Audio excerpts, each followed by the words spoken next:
Hey, what's up, BookTube? Welcome back to the channel. If you're new here, it's Dramatic Tomes. My name's Vince. Follow me or friend me on my new Goodreads account. Apparently, I've put in too many reviews recently, trying to upload all my read books, because I just made an account recently, and they banned me from making more reviews. So I have to wait until tomorrow to, apparently there's a limit. But I guess I'll wait.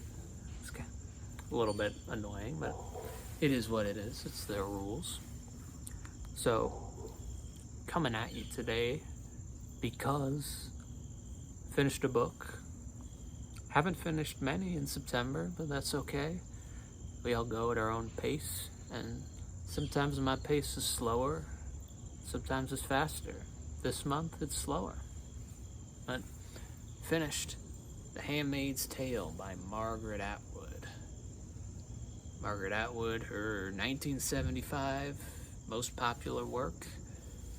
This is a dystopian novel. You've probably heard about it, probably read it. Lots of people have read it. I hadn't read it before, so my first time. I'll tell you what, I enjoyed this book. I've always been a fan of dystopian novels, so it's kind of right down my alley. And it was interesting to see how this was it was a totalitarian government, but usually you think of the like mid 20th century, like allegorical novels, Orwell and Ray Bradbury and such, where you're talking about like Soviet communism or people under Nazi Germany or whatever. Handmaid's Tale is a little different. It's underneath it's in America under like a fundamentalist Christian theocracy that overthrows the American government, slaughters the president and the Congress and the Supreme Court, and they declare martial law. And this is all like revealed haphazardly throughout the book, so I'm not totally solid on like this group, the Sons of Jacob, who established the Republic of Gilead. I'm not solid on like their exact motivations or why they do what they do, but I know from a little research that it's kind of modeled off of one. At that time when Atwood was writing, the Islamic Republic of Iran had just been established a few years earlier following their revolution. And there was also some enthusiastic like fervor from the Reagan era evangelical Christians. So I think those were like the two things Atwood was looking at here. And these people who started the Republic of Gilead, I think there were a lot of social concerns in the mid 20th century America, but the big thing is the birth rates were plummeting due to disease and chemical warfare and pollution, in addition to all the sexual revolution, feminist liberation kind of activities that popped up in the 60s and 70s, and all sorts of contraceptives and just different attitude towards birth giving in the Western mind. So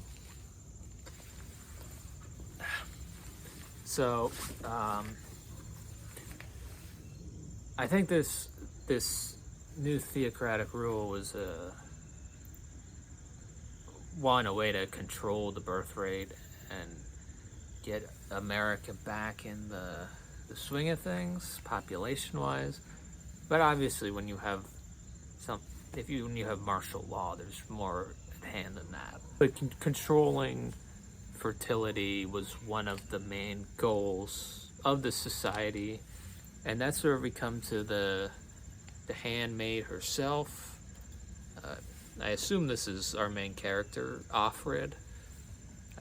Handmaids are dressed in red with like a white veil, white shawl, and they're part of the new social hierarchy.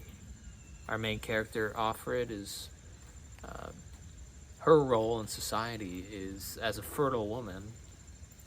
Before the new government, she had given birth to a child, so she was determined fertile. And as a handmaid, she's required every month to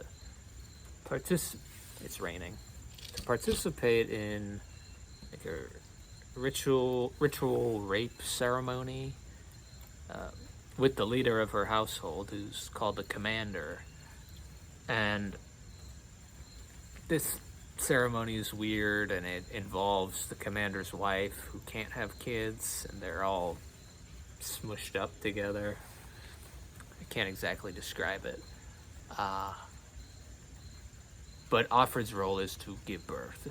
So that's why I titled this video Ovarian Slavery, because she exists only for her eggs.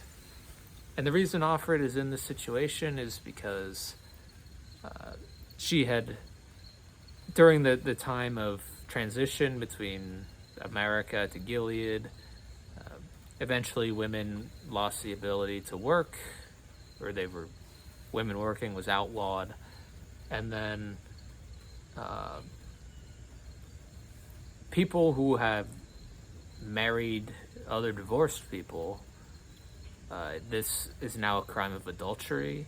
So Offred's husband had formerly had another wife, so they were considered adulterers and criminals. So they tried to escape to Canada, and voila, Offred was captured, and she chose to become a handmaid instead of getting sent out to some colony to pick up radioactive waste. So that's where we start with the novel. Offred has been indoctrinated, and she's been indoctrinated, and now she's living in this household with the commander's wife, some Marthas, who are older ladies. They wear green, they're kind of maids, and there's also other male servants and such. And the story, which I thought the actual story was a little underwhelming. Offred's very introspective, and she flashes back to many different past events, which it was good to like flesh out the world and flesh out Offred's personal history. But I've read other Atwood work, and it kind of felt like the exact same writing style, which is fine. But I didn't really get a great sense of Offred as a person outside of Margaret Atwood. I don't know if that's being unfair or not, but I just kept thinking about how it felt like the exact same in The Blind Assassin, except the Blind Assassin protagonist was an old woman, but it felt exactly the same.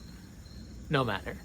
But yeah, it was interesting to see this martial society become uncovered, and to explore some of the more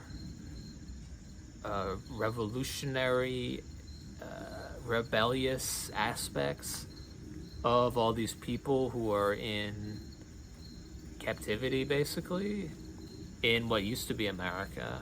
They're in like little districts, I think it takes place in Massachusetts or somewhere in New England.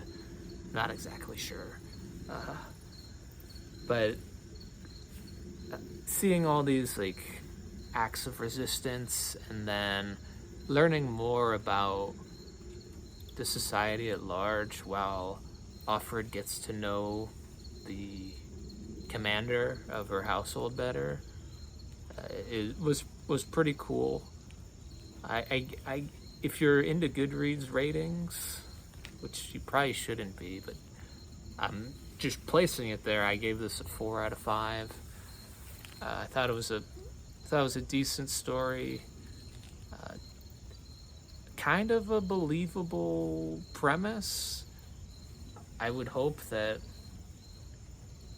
Christian groups would never do something like this, because that would be antithetical of the New Testament and the New Covenant of Christianity. But I mean, you get people riled up enough about something, you don't know what could happen. But yeah, I enjoyed The Handmaid's Tale. Did I understand all of the themes perfectly? No. But I liked the book, and I want to hear your thoughts on the book too. Did I misinterpret something, or should I have not liked the book? I don't know. Let me know in the comments if you have any thoughts on the book or what I had to say. Yeah. Hope you guys have a nice rest of September, and hope you're reading things that you enjoy. So, I'll talk to you later.